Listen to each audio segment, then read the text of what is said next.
What would you do if you won £1 million? I never wanted to be a drag performer. Bing, bing, bing. You heard it here first. No, I was always a performer. I was an actor. I went to drums. I went on a date recently and accidentally sent a text to the guy I was seeing that was meant for my friend. It said, "Ugh, I hate this guy. He's so boring. How do I fix this?" It's been 10 years I've been running it for now. Word. Is it, you had your 10-year anniversary? 10-year anniversary. Happy anniversary. Thank you very much. It was 200 students, 10 years. That's a lot of drag performers. It is. Hello! Hello and welcome to Derek and Orla do our radio show. Welcome back. How was everyone? I'm very well. How are you? I'm good. See? Yeah. You might remember from last time I said that Orla never asks me how I am. I just have to prove a point. There you go. I'm good. You know, I see you every day. Yeah, well, actually, a friend of mine, Jeremy, he was an English teacher, and he always used to say, you should never answer with, "I'm good," because that's not the question I asked you. I said, "How are you?" And how would you answer it? So You're well or I'm not? well. Yeah, well, yeah. I'm well. I'm well. Well, sometimes we put a bucket in, yeah? That's an answer. Right, you may have heard some giggles from across the other side of the room. We have a wonderful special guest with us today. A very exciting special guest with us today. Yes. Who is it, Orla? Someone from my past. And present. And present. And maybe future, depending how well this goes. Yeah. It is the incomparable West End star Drag icon. and entrepreneur, writer, Yes, everything. producer, Tick, tick, tick. Michael Twaits. Hello. Hello. How are you? I'm okay. Yeah. I'm well. I'm well. See, I listened there and I learned. I'm well. So he takes direction well. Is another one we can give you. How are you? Welcome to the studio. I'm really good. Thank you for having me. I'm busy. I am Booked and busy? Booked and blessed. I mean, absolutely. I'm not in drag, which is always a delight. So It's as Orla was saying a little while ago, it's very hot It is very hot at the moment. So Yeah. that heat is not a drag queen's friend, is it? It's not. No. Air conditioning is. Yes, we've got the lovely air conditioning up there. But Thank you, Blaze. Air conditioning producer, Blaze. Do you want to tell the world how yourself and Michael know each other? I think we worked it out just now. It must be 7 years ago. That Is it 7 years? 7 years that me and our friend Amy signed up to do a drag course at the LVT called The Art of Drag. That is your baby. It is very much so, yeah, and still is. Yes. It's been 10 years I've been running it for now. Word. You had your 10-year anniversary. 10-year anniversary. Happy anniversary. Thank you very much. It was 200 students, 10 years. That's a lot of drag performers. It is. A lot. It's a lot of drag performers. And it's a lot of people who I can't remember their real name now. I remember their drag names much better than their real names. But this is what I just said to Michael when they arrived. I've never met you out of drag. I know. Yeah, I've only It's- the drag persona of you. It's funny because I think lots of drag acts are very different about whether they're the same person, different person, a character persona, all of that stuff. But I'm so cut and dry with the fact that it's just me in a costume. I might be a bit quicker and a bit funnier and a bit camper. If possible. But I feel like it was me in a pause for costume. sound effect.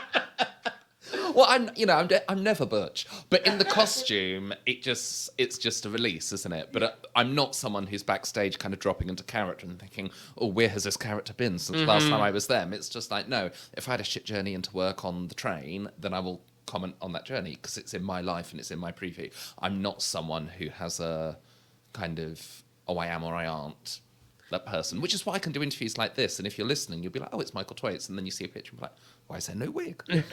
We could CGI that on your head afterwards. Yeah, it'd be That fun. was one of the things that I found with the course. It was absolutely amazing because you didn't tell people how to do drag per se. You didn't tell.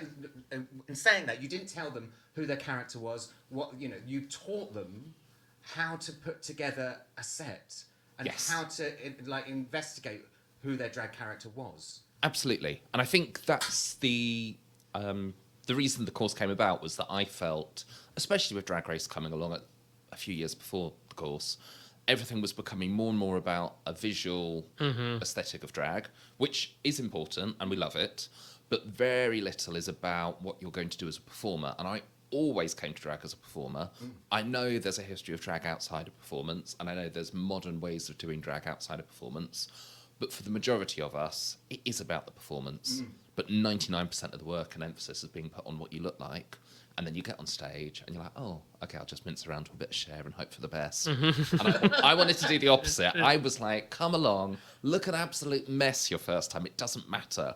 You know, go to Primark and just buy a simple black dress. And if that works, then you can drag it up as we move forward. But worry about the act. What are you going to do? What do you want to say? How do you want to communicate with an audience? Yeah, and you've got a lot of stalwarts of the scene in to give advice and give talks as well, didn't you? Absolutely. So I'm an oracle, but I'm not someone that likes to think that my way or the highway. So I bring at different points through the course.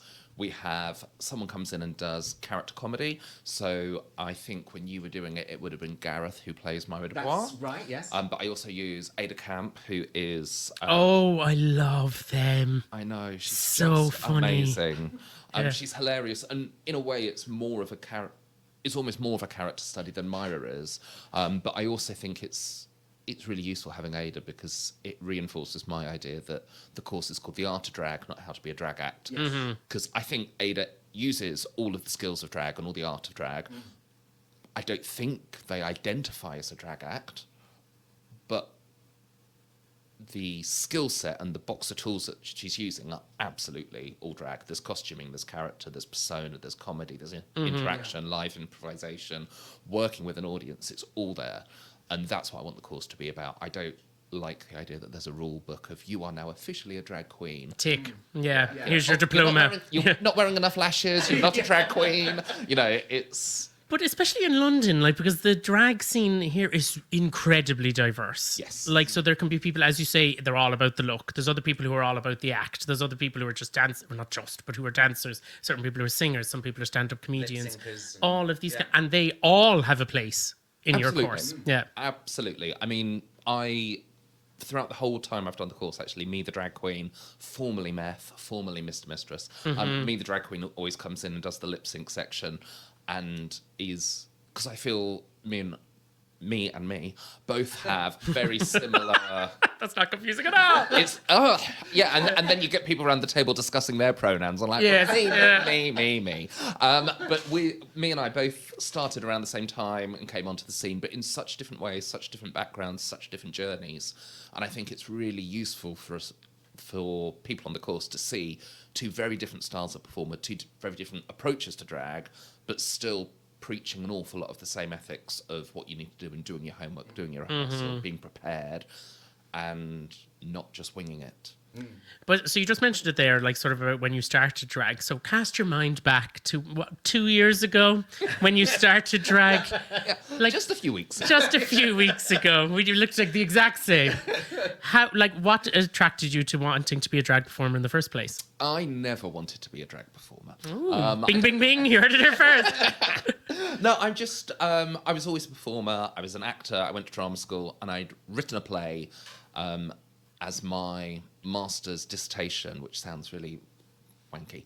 But basically, I'd had a year at drama school where I was being told to play Macbeth, play a sea captain, a butch husband, and all these ridiculous roles. I was like, it's great that you're teaching me to act outside my casting bracket, but let's not be silly. I know what my casting bracket is.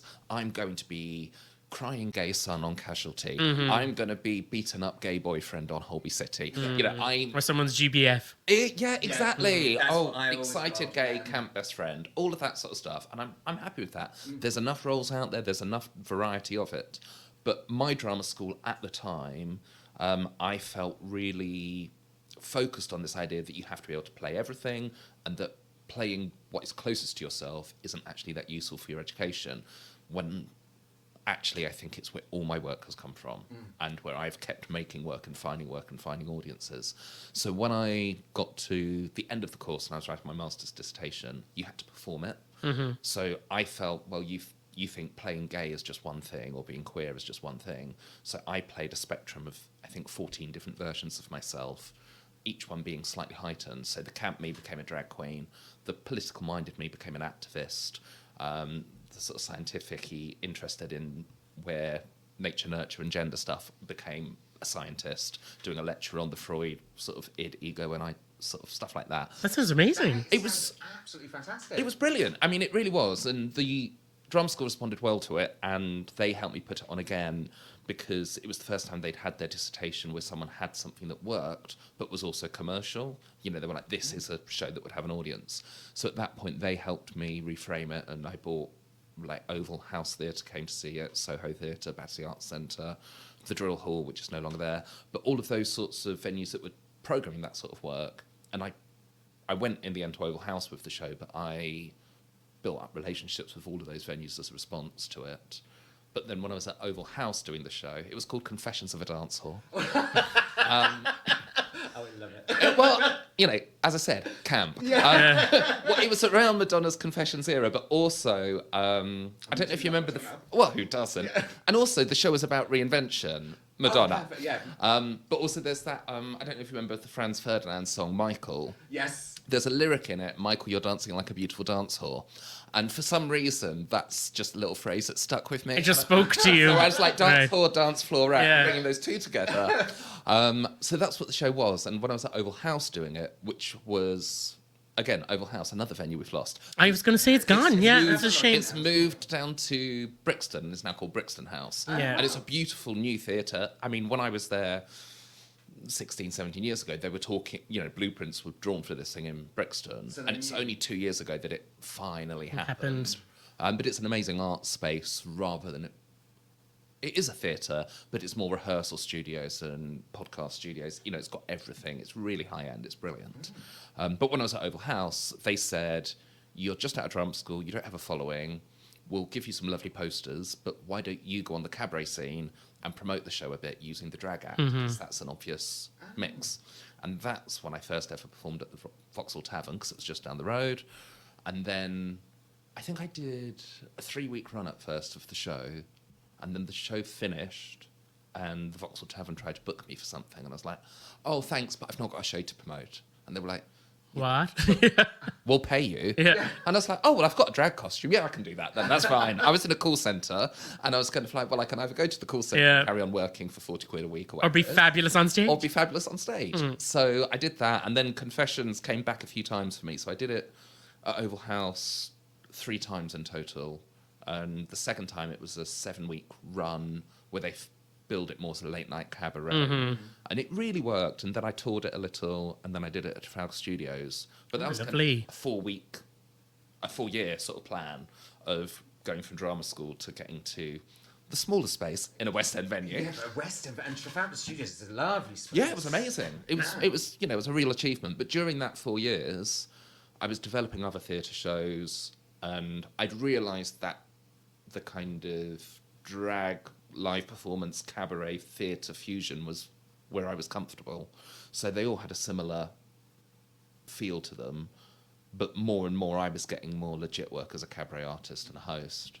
And that's around when I started working with Finger in the Pie, and that's who I first put the course together with at the Vauxhall Tavern 10 years ago. But you've just led us on to the next question, really, because I was going to ask how it came about that the course started at the RVT. So I was hosting at Madame Jojo's, a Sunday night show called Finger in Madame the Pie Jojo's, Cabaret. just around the corner from here. Absolutely. And it was another venue that we've lost. I know. Is there a theme? I know. Open new ones. Open new nights, I'll do your job. Exactly. We've loads of performers who will come and perform. I might be wrong, but I believe there is a space within Madame Jojo's which is still there Yes. as a performance space with intention of being opened as a public performance space. Oh, I've heard fingers that as crossed. well, yeah. I believe it's in the legal Works. property of that building that there has to be Oh, something really? with the way it all happened. Oh. I could be wrong. I might be making it up. It's, you know, drag queens talk to each other and everything becomes official. Exactly. And it's not like anyone, it's recorded or anything that we've just said this. I have no information on this. It may or be made up, but I've heard. Yeah. So there's We do love a rumour. the venue closed very quickly. It had been rumoured it was going to be closed down for quite a while when I was still working there, and then midweek on a Wednesday, I was performing at a friend's wedding at Madame Jojo's, and there was an incident outside where when we came out, there were police, there was somebody passed out on the floor with a baseball bat next to them and blood everywhere. You know, it was a mess. Oh, drama. And Madame Jojo's never reopened after that I remember that night. happening. And I'm not certain, because I have no evidence of it, But my folklore version of it is that I was the last drag queen to perform at Madame Jojo's before it closed, and I sang Barbra Streisand, No More Tears, Enough is Enough. And if it was going to go out, that's the way it should go out, The only way right? to do it. Yeah. Because anyone that does the course knows that Miss Streisand is your heroine. She absolutely is. Yeah. Oh, she was assigned. Icon. Or you were assigned to her at birth, Absolutely. I get you. Yes, absolutely. as they say. And I was going to say as well, the Trafalgar Studios, that was your first West End venue. That wasn't your last. No, I've popped around. Yes. West End venues love giving me one night to host a show.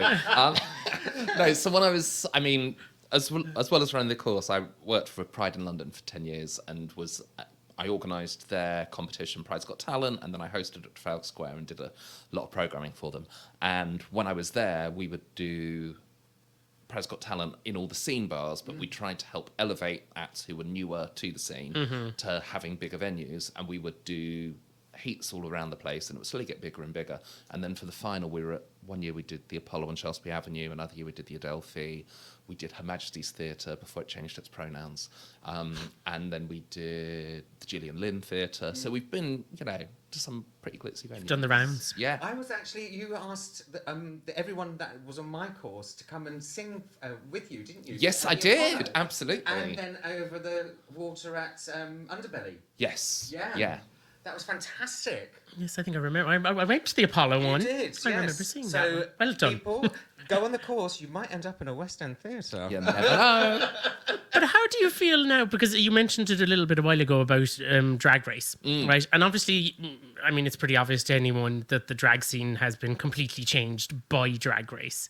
And from what you're saying, you loved sort of the more performance-based, the traditional, inverted commas, sort of end of the pier British drag. Well, I do love all types of drag, and I do love Drag Race. I can watch it as a spectator and really enjoy it. Oh, it's entertaining. It's really entertaining. It's brilliant reality TV, Yeah. and it's showing one corner of the world that I like to inhabit. Yeah. I think it's awful that it's become...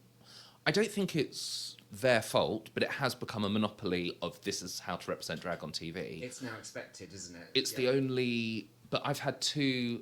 I've worked in, it's been like 15, 16 years. Over those years, I've had a few projects developed and getting underway with things. I had a couple of TV things that were producers attached, channels interested, and then, actually, Drag Race UK is coming now. We don't need that. That box has been ticked. We've got a drag-based show. And I was kind of like, okay, but they're all men, and they're all doing drag in one style. This is something slightly different. And there's no prize money. I'm just Yeah. pointing, well, there is now, but back then there wasn't. pittance compared to what others get. But Yes, anyway, let's not pick at that. Yeah, it is, exactly. But I do really enjoy the show, and I think it's done an awful lot of brilliant things for the scene. I think it's brought new people in. I think it's brought new audiences in. But I do also think it has kind of homogenized a lot of stuff. A lot of stuff is assumed and a lot of stuff is expected. And it's not been a problem for me because of my style of drag and the fact that I'm a cis white male. When people come to see me in a drag show, everyone's like, oh, you're kind of what we expected. Yes. And then they'll rail off a few drag queens who've been on the show who they can compare me to. But for people that do slightly more avant-garde work, for trans people, for women who do drag, for drag kings, for non-binary people, it's still, there's a whole world of being queer in drag that isn't represented or understood.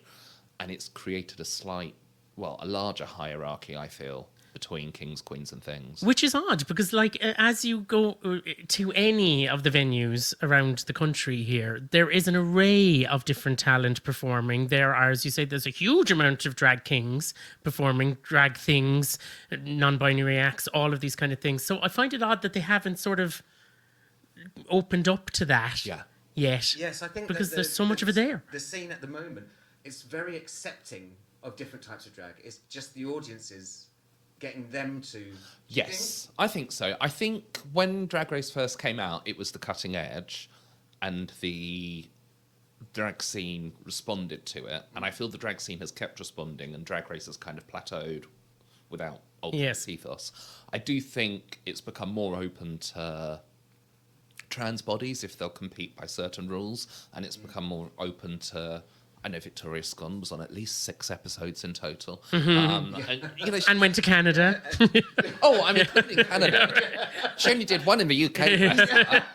I love Victoria. And when she walked into the workroom, I was just like, you could see on the other queens in the room's faces. They were just like, Yes, yes. and then And never happened again. then she did her knee in and walked home. Yeah. Or hobbled home, bless her. Bless And her. I think that was a moment where something could have moved forward, or they could, you know, they have found so many ways to franchise it to include different countries and different formats and different, you know, there's going to be a European All Stars. There's going to, you know, they'll get the fact that they're doing their All Asian one, their Yeah. Slasian Vacation or whatever it's called. You know, it feels offensive that I've said that. Yeah, to the right exactly. person. Well, that's actually what it's called. It's probably. called Slasian Royale, I think. Oh, yeah. Something Wong's on it, and you know, they've basically it's UK versus the world, but in the Philippines. Fair. Okay. Right. But rather than call it Philippines versus the world, they've called it Slasian Royale. The one issue I always had with it is that I find like it's very young. Like a lot of the acts are very like late teens, early 20s, and yet again, if you look at the drag scene, there are people in their 80s doing drag. I mean, Joe Black was on it. I can't remember what season now. Maybe the second. Well, it's like Second second season. was, Yeah. UK. I love Joe, and Joe is, I believe, about 8 or 9 years younger than I am. So they're, you know, in their teens. And Yes, of course. but all of the other girls on the 8. all of the other drag acts were kind of calling Joe grandma. Yeah. And I was just kind of Yeah, like, shocked. excuse me. Shocked. Charlie Hides, I think they weren't even 50 when they went on, were they? I don't think so. No. No, they were- which is nuts. Which, yeah, it's just. But you get, and I think you get like people like, I mean, she's passed now, but Maisie Trollitt. Yes. And things are such characters, have Yeah. such life, have such history to them, Yeah. that they would bring something so different to it. And I think it's such a shame that they're not opening that door. Well, I don't think, you know, I don't think everyone also wants to compete. I'm not sure people don't because- want to go on it.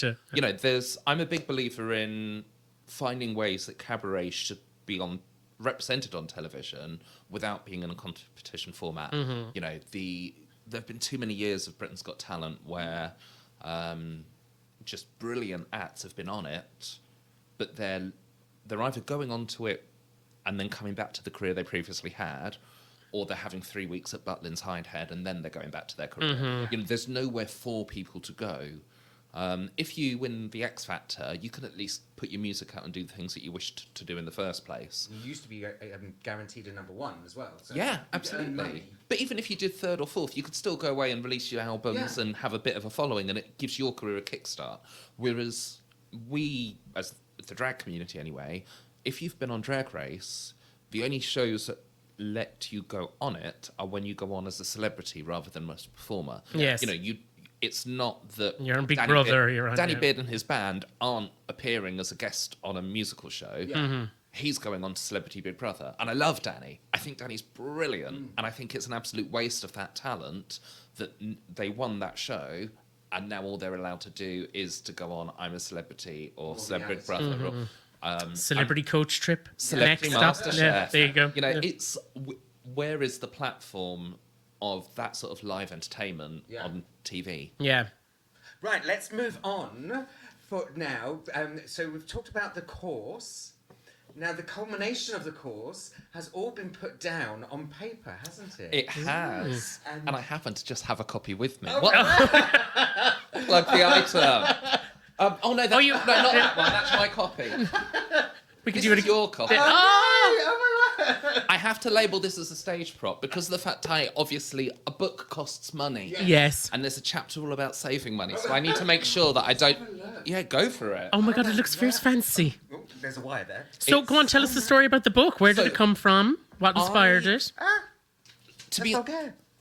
Oh yeah, there's lots of friends in it. Oh, Lots of my word. there's gorgeous pictures throughout from 10 years of the course. I love it all. We have, in essence, I was working for Pride in London as a volunteer for like 10 years, and they covered my costs if I was, doing big things, but it wasn't a job. Yeah. It was more of me building my little black book of producers and performers and gaining experience, and it was all really useful stuff for me, and I got to do what I love, which was help elevate other people in the community.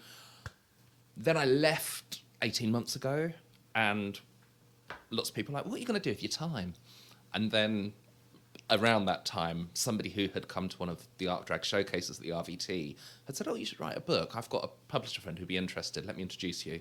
And then that publisher friend introduced me to a different friend, a different friend, a different editor. Of course. And without being arrogant, when you do what we do, Yeah. at the end of the evening, you often get people come and be like, you're amazing. My friend's a TV producer. We're going to get you doing this. Yeah. And I'm like, yeah, of course you are, darling. Thank you. Lovely. Here's my card. I won't hear from you. And I thought it was going to be one of those things. And then suddenly I was looking at a contract that was basically saying, put together the pitch for it. This is what we'll offer you. And this is how it would work. And I was kind of like, again, I don't think, maybe I'm wrong. Maybe 45,000 copies will be sold. Oh. But I don't think it's going to be this is my retirement plan moneymaker. I don't think there's money in publishing. But I think as a live performer, there's something wonderful at holding something physical and being like, I made this. Yes. With your name on it. And It just felt like it was a bit of an achievement. It makes what I've been doing at the course. I mean, it isn't a step by step of the course, but I think people that are interested in the course, we often get people from like Manchester or Wales or sort of being like, oh, it's a bit too far for me to travel. So now just being like, okay, we'll take a look at the book. And then if you're still keen on the course afterwards, come back to me and we'll see what we can do. And it's just a way of making things more accessible. I mean, it is written, because obviously I'm clever, it's written with an academic press. So it isn't academic in the sense that I've tried to write it as myself. Yeah. And all of the cross-referencing is from live performers. So I haven't done the thing that most books do when they write academically, which is like, in 1972, this person said this. I'm not quoting historically. I'm quoting from the people that I interviewed and people I've worked with and from my own career. So there's lots of examples of, I talk about working with an audience, and then I give an example about when I used to work at Celador, which is a tiny little venue on the Strand, and there's only about 6 people in there, and how I transferred those skills to Trafalgar Square, where I had about 15,000 people. It's still the same skill set, it's just knowing where they are and marking out those beats and working out what you're doing. So I use live examples, but then the final section of the book is 7 interviews with different performers who use the art of drag. So I've got Adam All, Drag King sensation, who was also one of our lecturers on the course. Yes, they came and lectured us. Yes. It would on kind of parody and kind of giving your own stamp to a performance. Because a lot of what people come to the course to do is that I really want to sing that song. And But they come in with preconceived notions, kind of. Yeah, and it's just like, well, what are you adding? Because at the moment, you're putting on a costume and you're singing a song not as well as the original artist. And I mean that with love. Yeah, no. But, I write about it in the book. You need to sometimes just step away and be like, I'm not Beyonce. Yeah. So what am I adding to this Beyonce song? Why am I doing it? What am I giving the audience with You it? need to, Actually, I remember when I was doing the course, I wanted to do a very well-known song from The Greatest Showman. And you actually turned around and said, every queen in the world is going to be singing that song now. And I went, yes, check myself. And it was great advice. Yeah. Absolutely great advice. And that's not saying you can't do it. No, yeah. I mean, the show I do on a Saturday night at the Phoenix Arts Club, plug. Yeah. that was going to be my next question. 2 shows a night there on a Saturday, and it is very much a first cabaret show for a lot of people. It's straight theatre goers on the whole who have done all the shows, want to see a cabaret, but aren't brave enough to go into a cabaret bar where you just stand and watch. Yeah. So they get a designated seat and they know they've got that security. And then I come out in drag and they're like, that's a man in a dress who looks like a drag queen. This is what I expected. Yes. And I do need to sing an ABBA medley or a bit of Dolly Parton or show tunes that they recognise. So there is a time and a place for everything. Yeah. But when you're coming through the course, I always try to make people have something that sells them at the end of it as this is what I want my brand to be. Yeah. This is what I want to be doing in the industry, because you can always take what you've done there and be like, okay, that persona, but actually now I just need to do a Dolly Parton song. That persona, but I need to do a Madonna mega mix. Yeah. Or that lip sync skill, but actually it's just Britney. Yeah. That's fine. You know, there's a place for those kind of straight acts, and actually that's where a lot of the money is, a lot of the bookings are. But I think when you come to a course and you're challenging yourself to do something new, you do need to be able to sort of go, what's making me stand out? What's making me unique? Mm-hmm. I actually remember, you remember as well, don't you? How you introduced me. Oh, I do. We say this quite often, actually. We talk about this all the time. It was very funny. It was one of my proudest moments as well. What was it? Something along the lines of, I take no responsibility for this. This could be interesting. I say that every single time. I very much have an ethos that I have opened a space, opened a door, and I take no responsibility. What these acts do with their 7 minutes is entirely up to them. And it was an interesting 7 minutes. It was a very interesting. Unusual, yes, Yeah. because it was you. Yeah. So, but even looking at this now, looking at the cover of it, you can see again the real world of drag. Yeah. The real art of drag, the realities of the drag scene, especially in the UK. Because we've been to New York, we've been to LA, and a lot of those are they're amazing and they're phenomenal performers. But again, as you say, it's a lot of sort of set in the same vein as Drag Race.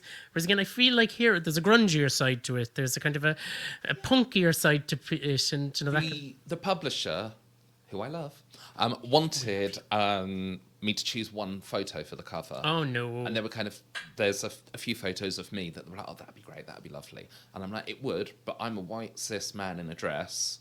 And the whole point of this book is saying that the wider world can do drag, that we can have women, we can have queers, we can have people who are gender exploratory.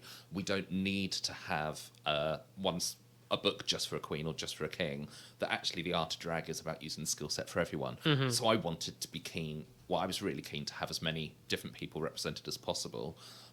And then we were just playing with how many photos you could get on the front before it gets silly. Well, exactly, yeah. But even this, brilliant. I love it. This is a brilliant book. There's so much advice. This is what we will be reading now for the next few days. Something that I'm taking away straight away is that this isn't just for drag. I don't think it is. No. Yeah. Again, love my publisher. Yeah.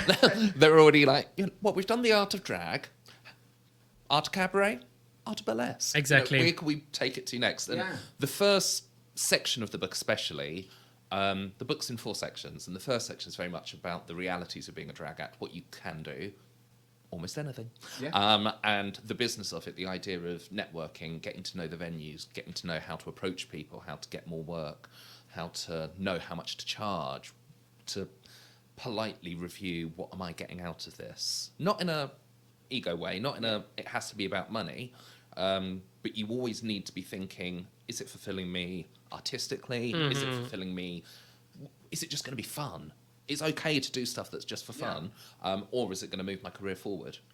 Or it does need to at least fit into one of those. Doesn't used to say that each job is like a pie, and each section is a different section to that job. So one section will be about money, but another section is about whether or not you enjoy it, whether you're interested in it, and things like that. And then as long as you've eaten most of the pie, then it's okay to do the job. Exactly. Yeah. There's actually, I'm such a wanker. There's a Venn diagram in here of the 3 different areas and how they overlap. Because I do think you want to be aiming for at least 2 areas to be covered. Yeah. But it's those sorts of ideas. And the other thing that I keep pushing, because I keep talking about it because of the fact that I think it's so important, and one of the reasons I'm not in drag today is acknowledging how expensive drag is. Mm-hmm. And how long it takes to get into drag. And every time you get into drag for free or for 5 minutes, it has still cost you X amount of money. Yeah.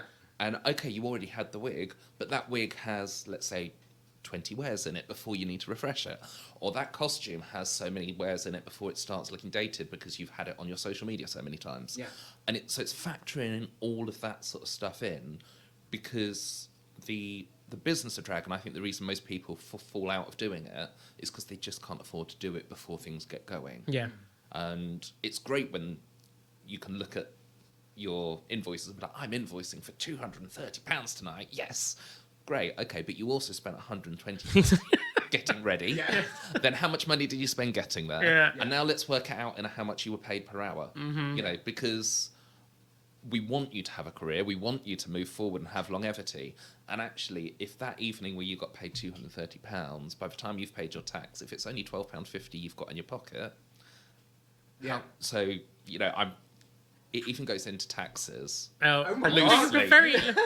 Well, I was just kind of like, save your receipts. Yeah. Because Yeah. people don't understand that actually if you don't have a receipt for your wig, then you can't claim that back at the end of your tax year with, you know, and it's not a Bible on how to do it. It's just suggestions. Of, But you know, it keep sounds like receipts, it's keep That's it on why we track. get paid in cash. Don't tell everyone. Well, we can say it out loud, but I couldn't put it in writing because I didn't want to be liable. So this is called The Art of Drag, a Practical Performer's Handbook by Michael Twaits. Where can people find it? You can find it any online bookshop, so Yeah. Waterstones, Amazon. Mm-hmm. I can't remember. Is it called bookstore.com, the one that supports the local bookshops? Yes. That's a very good one to use. And if wherever you buy it from, you can also leave a lovely review saying, yes, it turned up and it was... I mean, there's enough there now that I think it would definitely feed any drag fans' appetite. But the Art of Drag course is at the RVT. It is, and Twice it is a year? twice a year. So we do a kind of autumn and a spring, and then I have the summer off to go and do other things. Well, also it's that thing of supply and demand. Yeah. You know, if Yeah. it's on there the whole time, it's just too much. So we start our next one, I think it's the 8th of September, something like that. And how do people apply for it? So there are links everywhere. So you can go to the RVT website, you can go to michaeltwaits.com, and there's everything on there as well. RVT, by the way, is the Royal Vauxhall Tavern, in case anyone's wondering or doesn't It's know. a tavern in Vauxhall. Exactly. Can we ask you a question, right? Because you've been doing it, as you said, for 10 years now. Have you noticed a change in the trends of drag from when people started 10 years ago to now? Yes, absolutely. We've never had an all-male cohort. It's always had variety. There's always been some female-bodied or some queer, Yeah. gender non-conforming, non-binary people. But it used to be there was one or two who were not cis-male. And each time I've done the course, it's got more and more. More and more and more and more. And the last, I think it was the course before last, we had our token cis-male. I love that. Yeah. I absolutely love it. Oh, that's quite because funny. I think the wider queer community, I think the lesbian community, I think a lot of people are much more interested in drag now and seeing a course that does put women on stage in different forms of drag. But they realize it's for them. Like, they can do it too. Yeah, Do you know what I mean? Yeah. So I think there's a huge congratulations to you for helping do that and Yes. move the scene forward like Thank that, you. which is Yeah. amazing. It's actually really noble to be able to say that you can do that, and you have done that. And thank you. You started me on my career. Well, thank you very much. Again, I take no responsibility. Exactly. Yeah. Yeah. Or we'll sue. Can I sue him for you? Well, I remember you actually saying on the course, just buy one dress. Just Oh, buy absolutely. one dress. Don't get any more because Again, people just come to, especially, and I hate to say it, but it is the Queens. Yeah. The Queens come to it and they get carried away. Oh, excited. Do you want to dress up? Yeah, Do you know? one of my friends did the course very early on, and before the first day had happened, he'd ordered 2 gowns, and I was kind of like, "That's lovely, but Stop you there. can't move in them." So unless you're going to stand still on stage and just talk and sing, Yeah. that's the only piece of advice I didn't take from you. And now we have no spare room. It's Orla's closet, and It's our- Orla's apartment. It's Orla's It's just apartment. everywhere. It's in the living room. It's It's in the in- bathroom. it's in the bed. It's in the bed. It's in the bed. Sequins everywhere. I once found my cat with a rhinestone on it, and I have absolutely no idea where it got it from. Mm-hmm. Just appeared. Well, see, as the Art of Drag book says, even cats can be drag queens, right? Right. I could sit and talk about the book forever. Me too. But there is more things to do in the show. Shall we swiftly move on? We shall. Are you ready now, Michael? I'm very ready. born ready. So we are going to give you 10 quickfire questions. Okay. So don't think, just answer. Yes. Right. This is the part that tries to get you into trouble. Okay. Right. Go. Have you ever gone to a corner store and stolen a bar of chocolate? No. What would you do if you won £1 million? Spend it. Why do round pizzas come in square boxes? I've never thought of that, but it makes no sense whatsoever. Actually, because when you said that to me before, mind blown. Yeah. Mic No, a drop. round box would be hard to make. Yeah. Yes. Yeah. There you go. That's a sensible answer. Oh, yeah, actually, that's true. Yeah. Yeah. Or it's just, we Square don't need box is just, Round sides holes. or whatever. where was the most embarrassing place you have ever farted? Oh, on stage. Yes. Haven't we all? Well, I was going to say where mine was then. Has someone caught you dancing in front of your mirror? All the time. I mean, you know, Yeah. doing what we do, you know, and that's the awful thing as well, because when I do get caught, I'm usually wearing a gown and I'm just trying to work out how it moves. So there's nothing I like less than being seen in half drag. So when I'm not in face and wig and I've got a dress on, then I'm like, don't look at me. I don't mind if I'm naked, but if I'm wearing a dress and I haven't got a face on, I just feel like The shame. Yeah, I know exactly what you mean. Have you ever told your dog a secret? I don't have a dog. Got a child. What do you... Have you ever tried talking to it? No. He wouldn't keep my secrets. He'd sell them. Have you ever talked to your pets, ever? Yes, I do talk. We've got some fish. I talk to them. Oh, well, there you go. Usually I just sort of like, poor bastards. Yeah. Tank again. We forgot that you existed there for a while. Yeah. What would you do if you could live forever? Oh.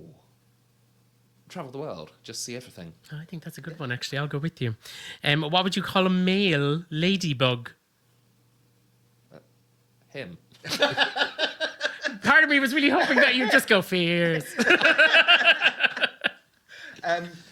Have you ever been caught cheating on a test? Yes. Ooh. And I feel like I want to have a follow-up question, but no. Who was your first ever crush? Oh, Kelly from Eternal.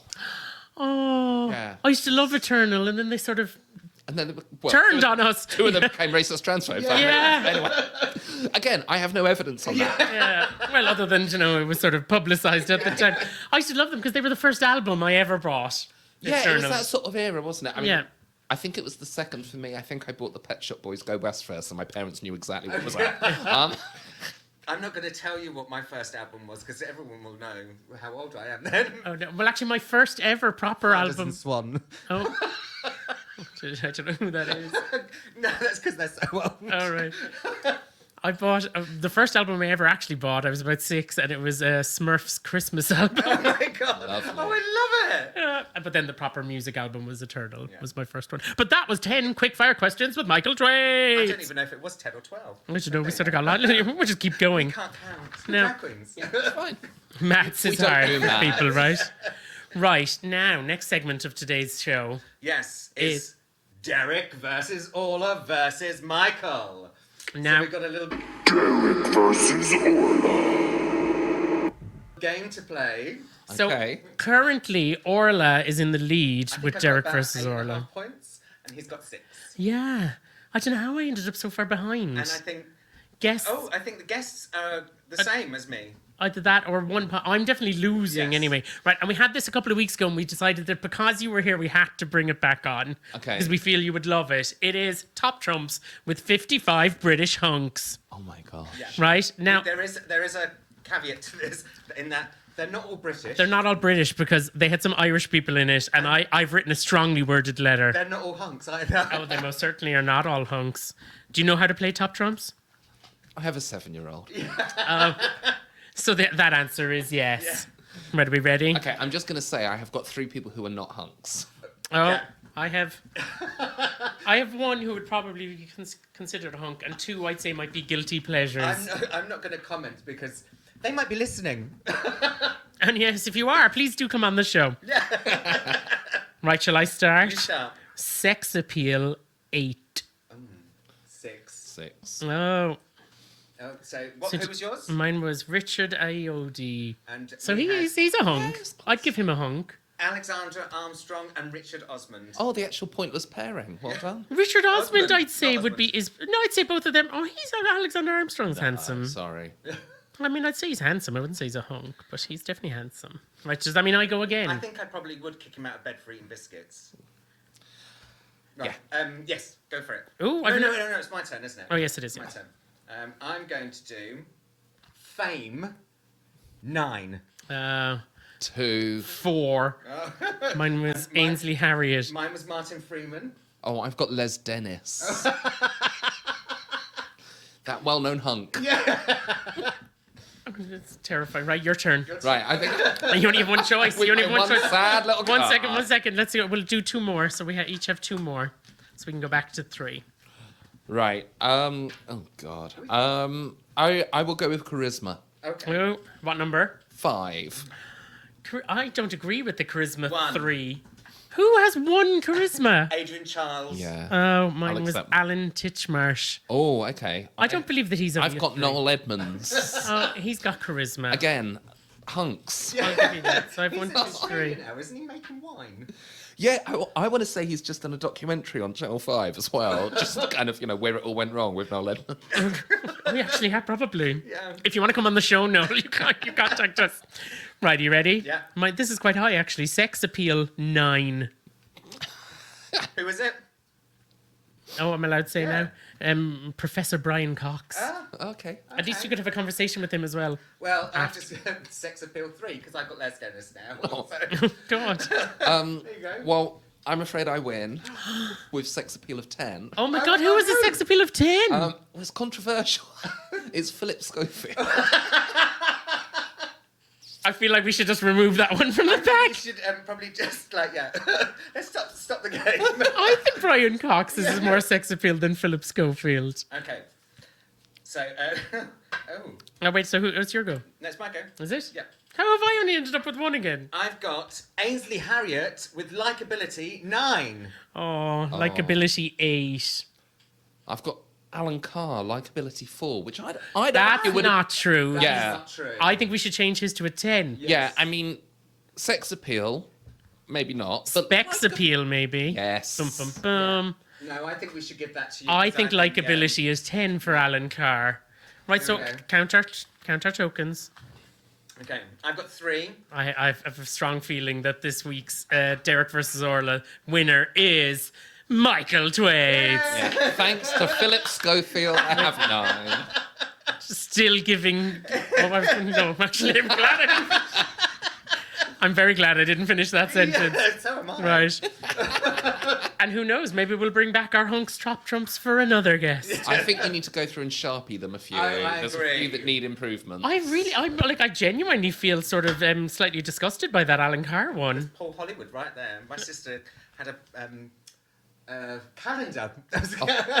A calendar of him. But see, even this one now, because people are absolutely mad for Paul Hollywood, and his sex appeal is only 6. Whereas I know people who would, do a lot of dirty things to cakes for him. Right, on to our next section. And that is... You've got to help us with this one now, Michael. Okay. Yeah. Right, so it's time for Agony Uncle Derek. Where I read out a letter that has been sent in and we give advice back. So we have to. It's very serious and very important. These are people's lives. Wonderful. Dear Agony Derek, I went on a date recently and accidentally sent a text to the guy I was seeing that was meant for my friend. It said, "Ugh, I hate this guy. He's so boring. How do I fix this?" And that's from Text Trauma. My first initial reaction is there's a fine line between love and hate. So I'd say maybe double down on it, because some people love being hated as well. Maybe it's like a turn on for them. Just keep telling them you hate them and see what happens. Yeah. I think she solved it for herself. She didn't like him. She's told him. Move on. Actually, there you go. Yeah. It's not that she wants to win him back. It's Or maybe she does. Maybe she, because if she's worried about it, because otherwise you'd just be like, thanks, goodbye, right? yeah. No, unless he's got money or a... or a rather large appendage. Or IQ, I believe is what you were saying. A rather large IQ. Yeah, then, Yes. then I agree. I think just walk away. Yeah. I'm Life's going. too short. I'm going with double down on it. Double down. Yeah. If you still want him in your life, treat him mean.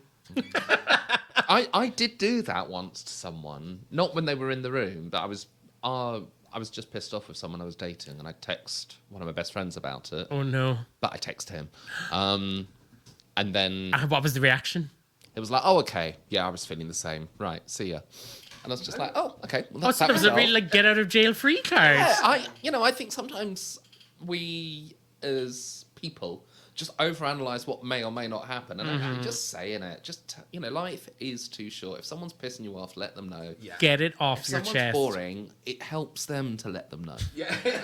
It's constructive, Teachable moment. constructive criticism, so they can take the note and move on. So if you have any other Agony Uncle Derek letters to send in, any questions that you want Derek and our guests to answer, then please do. We are on DerekAndOrlaDoARadioShow.gmail.com. Yes, or we are on Instagram or TikTok or Facebook Or LinkedIn. or any of those fancy things. We're not in LinkedIn, are we? No. You could write us a letter. I Do don't people mean still LinkedIn. What do I mean? Linktree? Linktree. Yes. Do people still write letters? Do you think people still write letters? Emails, But like, I'd like a nice piece of I write paper. Or with My some art lovely sometimes. writing. Yeah, Yes. calligraphy, On parchment. if you will. Yes. With a quill.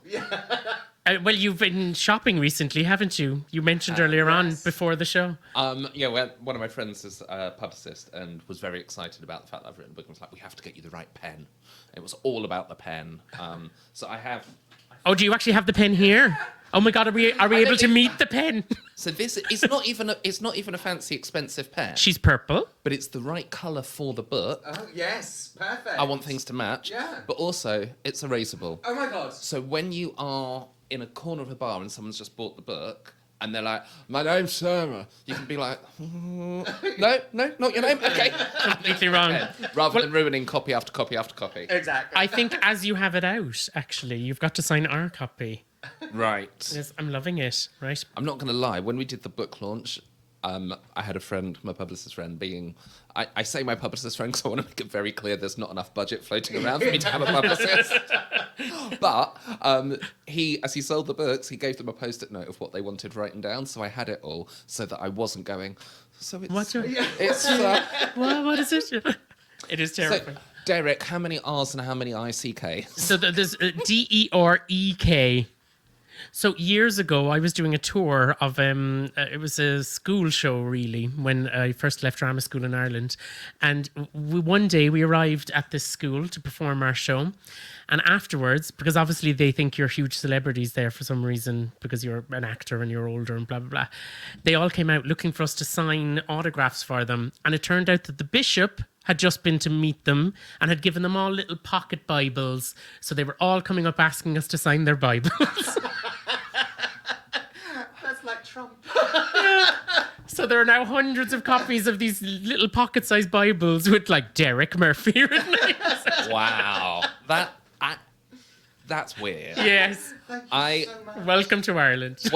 After Pride once, there was a drag fan there who was getting, not just me, but a few of the drag performers who'd been on stage. I want to say a few Drag Race people had been like Milk or someone.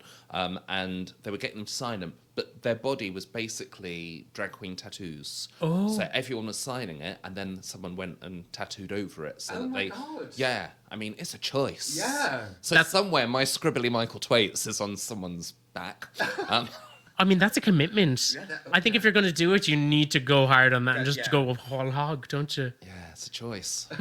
Right. I think next up we have random news. Random news. Random news. Do you want to hear some random news? Absolutely. Now, this week's random news is actually bloody crazy, right? Okay. Are you ready? Pensioner accidentally pepper sprays entire spa, injuring 13 people. Right?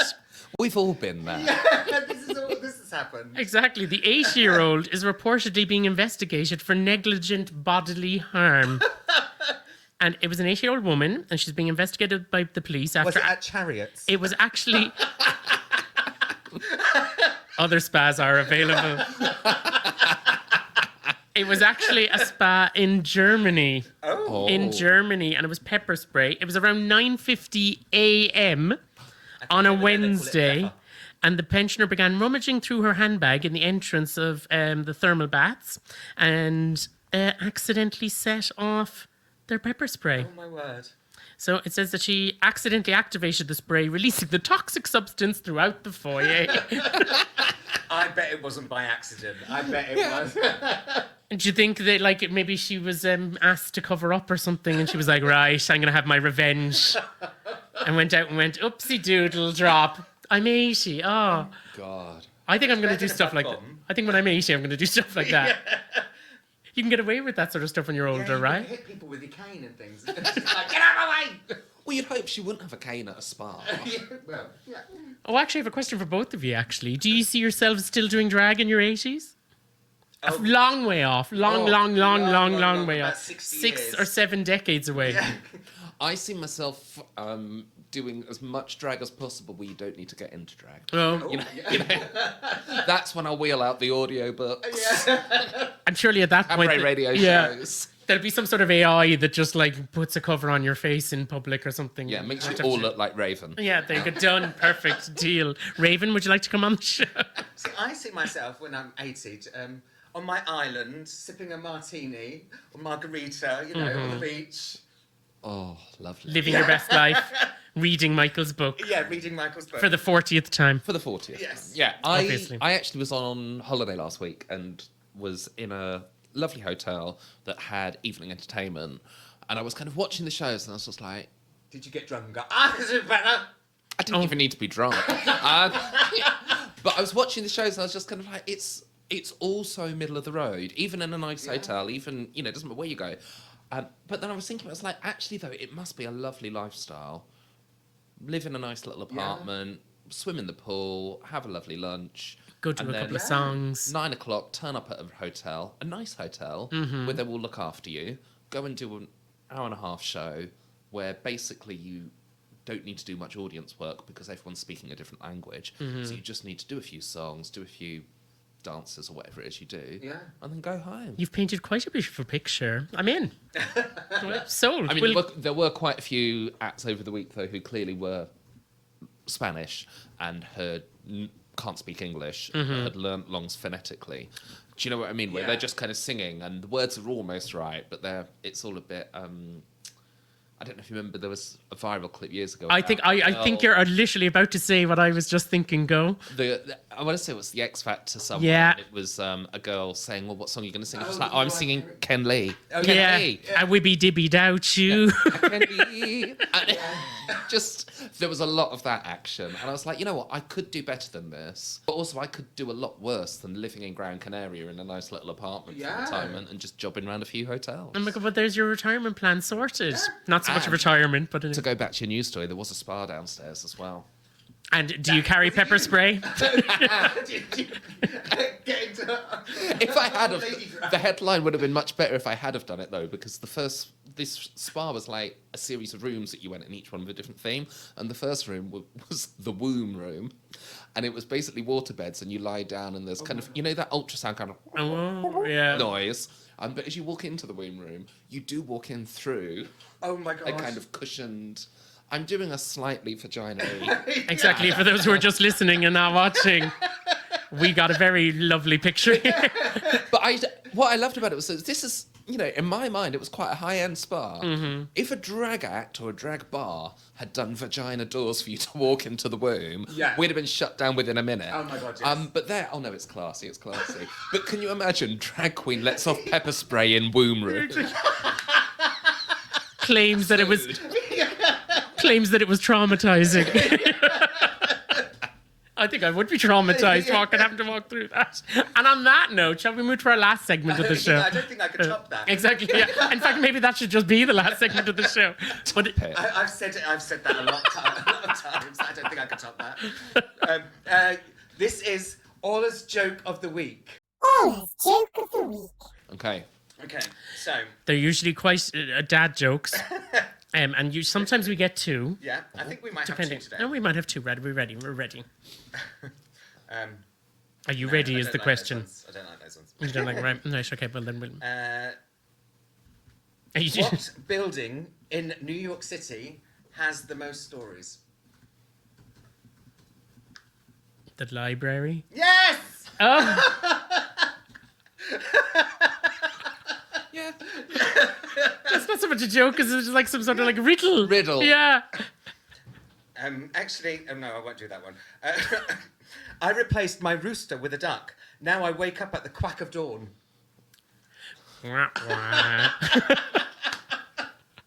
And with that, With that, we say a massive thank you to Michael Twaits. so much. And thank you for the book. Thank you. Yes, I'm going to get some more tips now. Oh my God, definitely. Michael, if people want to find you, how do they go about that? I would love to say I'm on all social media, but I'm not. I drew the line after Instagram. So Fair. Michael Twaits, all one word, on the social media I'm on: Facebook, Instagram. I can't TikTok. I'm too old. Oh, 23 is old enough for TikTok, I feel. Yes. oh God, we need to come off. And then my website's got everything and links where you can get the book and all of that. That's what I was about to say. So last plug for the book. MichaelTwaits.com. MichaelTwaits.com. And definitely do get the book because it looks phenomenal. The Art of Drag, a practical performer's handbook. And there is also the Art of Drag at the Royal Vauxhall Tavern, the course. And another massive thank you to Michael. And we will see you guys next week. Yes. Bye, and Orla. If you want to get in contact with us, we are on DerekAndOrlaDo@gmail.com. And Derek and Orla do on Instagram, TikTok, Facebook. Facebook's, we're allowed Facebook. Yeah. The elderly Facebook's allowed for the on Facebook. retired, isn't it? Done. Perfect. So we will see you soon. Bye, guys. Bye.